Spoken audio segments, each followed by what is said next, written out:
بسم اللہ الرحمن الرحیم۔ السلام علیکم ورحمۃ اللہ وبرکاتہ۔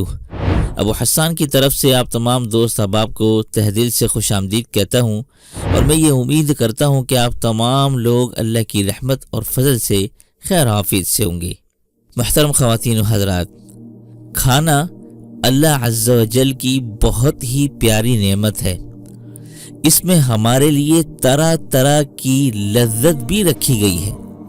اچھی اچھی نیتوں کے ساتھ شریعت و سنت کے مطابق حلال کھانا کار ثواب ہے۔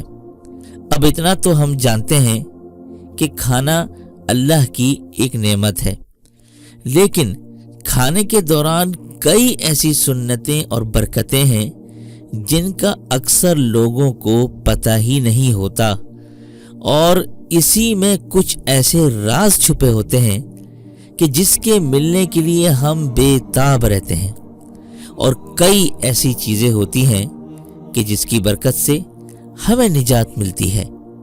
تو محترم ناظرین، یہ آج کی ویڈیو بہت ہی زیادہ خاص ہونے والی ہے، لہٰذا اس ویڈیو کو بہت صبر و تحمل اور شوق کے ساتھ دیکھیے گا۔ انشاءاللہ ایسی باتیں آج آپ جانیں گے کہ آپ سب خوش ہو جائیں گے۔ تو محترم ناظرین و سامعین، یوں تو ہم جانتے ہیں کہ کھانا کھانے سے پہلے ہاتھ دھونا چاہیے، اور کھانے سے پہلے بسم اللہ بھی پڑھنا چاہیے۔ یہ تقریباً سب کو ہی معلوم ہوتا ہے، لیکن کھانے کے دوران کیا کیا کرنا چاہیے یہ اکثر لوگ نہیں جانتے، اور ان کو کرنے سے کیا حاصل ہوتا ہے، کیا فوائد حاصل ہوتے ہیں، یہ آج ہم آپ کو بتانے جا رہے ہیں۔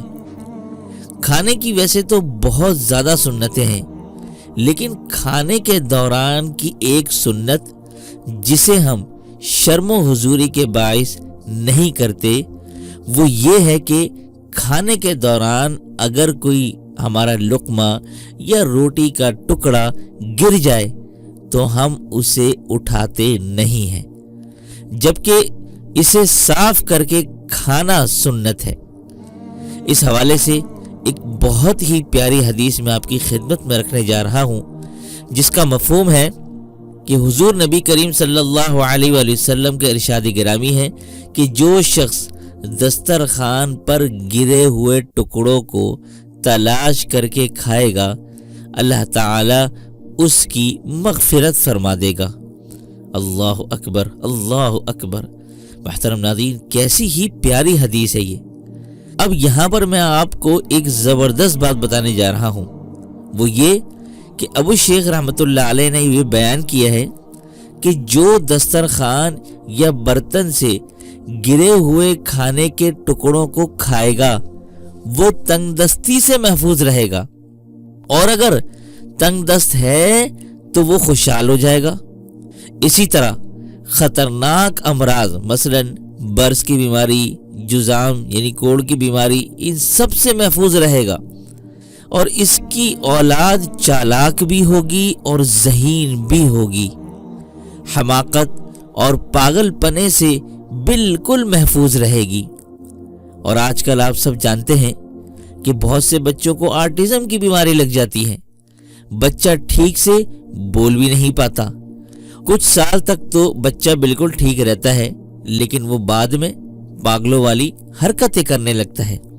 اب آپ اگر اسی سنت کو، یعنی کھانے پر دسترخوان پر گرے ہوئے ٹکڑوں کو اکٹھا کر کے اس نیت سے بچے کو کھلا دیں کہ یا اللہ میں اس سنت پر عمل کر رہا ہوں یا کر رہی ہوں، تو میرے اس بچے کو شفائے کلی عطا فرما دے، وہ ٹکڑے آپ خود بھی کھا لیں اور بچے کو بھی کھلا دیں، انشاءاللہ اس کا پاگل پن بالکل دور ہو جائے گا۔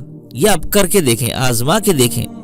اسی طرح محترم ناظرین، دلمی کی مسند فردوس میں ایک روایت ہے، اس میں لکھا ہے، یعنی کہ جس طرح کہ میں نے آپ کو بتایا ہے کہ دسترخوان پر گرے ہوئے جو ٹکڑے ہوتے ہیں اگر وہ کھانا شروع کر دے تو اس کی اولاد اچھی اور نیک صالح ہوگی، اور غربت اور افلاس سے دور ہوگی، اور احیاء العلوم میں امام غزالی رحمۃ اللہ علیہ نے لکھا ہے کہ ایسا شخص جو یہ کرتا ہو وہ وسعت رزق سے نوازا جائے گا، یعنی رزق تو اس کا بے تحاشا بڑھتا چلا جائے گا، اس کی اولاد میں عافیت رہے گی، بیماریوں سے محفوظ رہے گی۔ اب طرح طرح کی بیماریاں آج کل آ گئی ہیں، لا علاج بیماریاں، اس سے انشاءاللہ اس کی حفاظت رہے گی، اس کی اولاد کی حفاظت رہے گی۔ اب دنیا میں کتنے ہی لوگ ایسے ہیں کہ جن کو مال و دولت تو خوب ملا ہوا ہے، مگر ہوتا کیا ہے کہ اس کی اولاد نیک صالح نہیں ہے۔ یعنی ایک طرف آسودگی تو ہے لیکن دوسری طرف افسردگی بھی ہے کہ اولاد جو ہے وہ نیک صالح نہیں ہے، فرما بردار نہیں ہے۔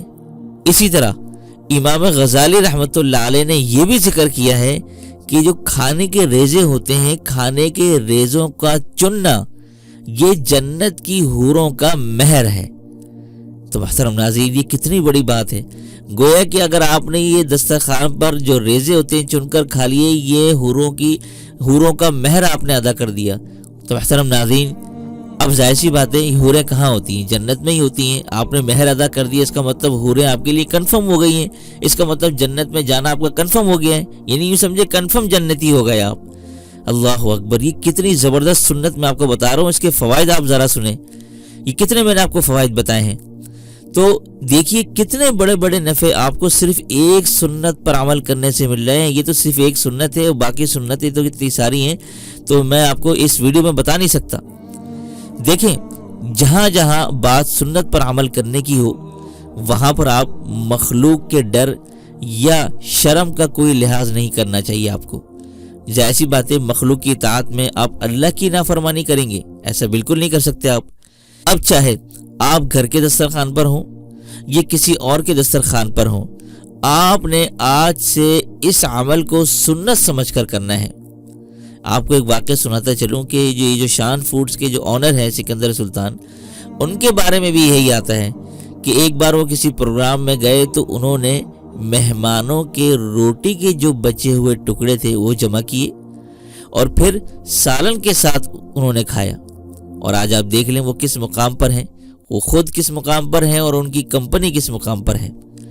تو یہ ایک ایسی سنت مبارکہ ہے کہ جسے اب لوگ چھوڑ چکے ہیں۔